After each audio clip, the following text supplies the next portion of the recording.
നമ്മളെല്ലാവരും ക്ഷേത്രത്തിൽ പോയി ദർശനം നടത്താറുണ്ട്, പ്രദക്ഷിണം വെക്കാറുണ്ട്. എന്നാൽ ഇത് എന്തിനു വേണ്ടിയാണ്, അല്ലെങ്കിൽ എത്ര പ്രദക്ഷിണം ദേവതകൾക്ക് വെക്കണം എന്നതിനെക്കുറിച്ചൊന്നും ആർക്കും ഒരു ഗ്രാഹ്യം തന്നെയില്ല. ക്ഷേത്രത്തിൽ കുടികൊള്ളുന്ന പോസിറ്റീവ് എനർജി നമ്മളിലേക്ക് എത്തിക്കാൻ വേണ്ടിയാണല്ലോ നമ്മൾ ദർശനം നടത്തുന്നത്.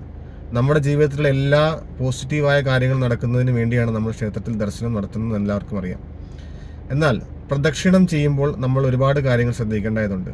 പ്രദക്ഷിണം എന്ന് വെച്ചാൽ, അതിൽ എന്ന് വെച്ചാൽ സർവഭയനാശത്തെയും, ധ എന്നത് നമ്മുടെ മോക്ഷത്തെയും, ഷി എന്നത് രോഗനാശത്തെയും, നം എന്ന് വെച്ചാൽ സർവ്വ ഐശ്വര്യ സിദ്ധിയെയുമാണ് സൂചിപ്പിക്കുന്നത്.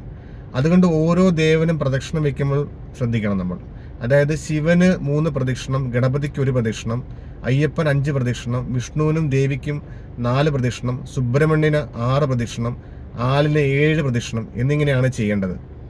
അപ്പോൾ ഇങ്ങനെയുള്ള കാര്യങ്ങളൊക്കെ എല്ലാവരും ശ്രദ്ധിച്ച് ചെയ്യുവാണെങ്കിൽ നമുക്ക് ജീവിതത്തിൽ ഒരുപാട് മാറ്റങ്ങൾ കൊണ്ടുവരാൻ സാധിക്കും. കൂടാതെ ശയന പ്രദക്ഷിണം ചെയ്യുന്നത് സർവ്വ കാര്യസിദ്ധിക്കും, സർവ്വ ഐശ്വര്യത്തിനും, സമ്പൽ സമൃദ്ധിക്കും വേണ്ടിയാണ്. കൂടാതെ നമ്മൾ എന്തെങ്കിലും കാര്യത്തെക്കുറിച്ച് ഉദ്ദേശിച്ച് നമ്മൾ ചെയ്തിട്ടുണ്ടെങ്കിൽ, മനസ്സിൽ വിചാരിച്ചിട്ടുണ്ടെങ്കിൽ, അതിൻ്റെ ഫലം നേടിയതിന് ശേഷവും ശയന പ്രദക്ഷിണം നടത്താറുണ്ട്. എല്ലാവരിലേക്കും ഈ അറിവുകൾ എത്തിക്കും.